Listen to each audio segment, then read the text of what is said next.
നമസ്കാരം, ജന്മഭൂമിയിലേക്ക് സ്വാഗതം. എം.ടി. വാസുദേവൻ നായരുടെ കഥകളെ ആസ്പദമാക്കി ഒരു ആന്തോളജി ചിത്രം ഒരുങ്ങുന്നുണ്ട്. ഇതിന്റെ ട്രെയിലർ ലോഞ്ചിനിടെ കഴിഞ്ഞ ദിവസമായിരുന്നു ആസിഫ് അലി രമേശ് നാരായൺ വിഷയം നടന്നത്.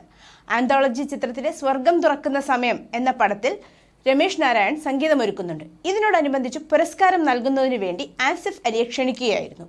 എന്നാൽ താല്പര്യമില്ലാതെ സദസ്സിന് പുറംതിരിഞ്ഞു നിന്ന് പുരസ്കാരം വാങ്ങിയ രമേശ് സംവിധായകൻ ജയരാജനെ വിളിച്ച ശേഷം ഇദ്ദേഹത്തിൽ നിന്ന് പുരസ്കാരം വാങ്ങിക്കുകയായിരുന്നു. സംഭവത്തിന്റെ വീഡിയോ വ്യാപകമായി പ്രചരിക്കുകയും ചെയ്തു. തനിക്കെതിരെ നടന്ന അനീതിയെ ചെറുചിരിയോടെ നേരിട്ട ആസിഫിനെ പ്രശംസിച്ചുകൊണ്ട് നിരവധി പേരാണ് രംഗത്ത് വന്നിരിക്കുന്നത്. ഒപ്പം രമേശ് നാരായണനെതിരെ വൻ വിമർശനവും ഉയരുന്നുണ്ട്. മലയാള സിനിമാ താരങ്ങളും രാഷ്ട്രീയ പ്രവർത്തകരുമടക്കം നിരവധി പേരാണ് വിഷയത്തിൽ രംഗത്ത് വന്നിരിക്കുന്നത്.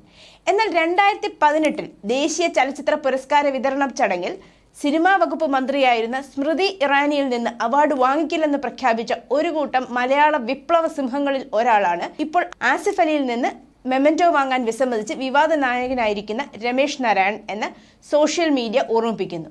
അന്ന് നിലപാടുള്ള കലാകാരൻ എന്ന് വാഴ്ത്തിയ ഇടതു സാംസ്കാരിക നായകർ ഇപ്പോൾ ഈ സംഗീതജ്ഞനെ വർഗീയ കോമരമായി എടുത്തിട്ട് അലക്കുകയാണ്. സ്മൃതി ഇറാനി പണ്ട് ടെലിവിഷൻ സീരിയലുകളിൽ അഭിനയിച്ചിട്ടുണ്ടെന്നായിരുന്നു അവരിൽ ഈ വിപ്ലവകാരികൾ കണ്ട കുറവ്.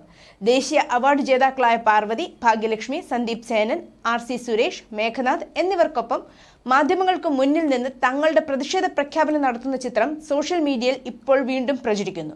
സംഗീതജ്ഞൻ രമേശ് നാരായൺ അപമാനിച്ച സംഭവത്തിൽ ആസിഫ് അലിക്ക് പൂർണ്ണ പിന്തുണയുമായി മലയാള സിനിമാഭിനേതാക്കളുടെ സംഘടനയായ അമ്മ സംഘടനയുടെ ഒഫീഷ്യൽ സോഷ്യൽ മീഡിയ പേജ് വഴി ആസിഫ് അലിക്ക് പിന്തുണ പ്രഖ്യാപിച്ചിട്ടുണ്ട്. ആട്ടിയകറ്റിയ ഗർവിനോട് നീ ചിരിച്ച ചിരിയാണ് യഥാർത്ഥ സംഗീതം, അമ്മ ആസിഫിനൊപ്പം എന്നാണ് നടന്റെ ഫോട്ടോയ്ക്കൊപ്പം സംഘടന കുറിച്ചത്. News desk, Janmabhumi.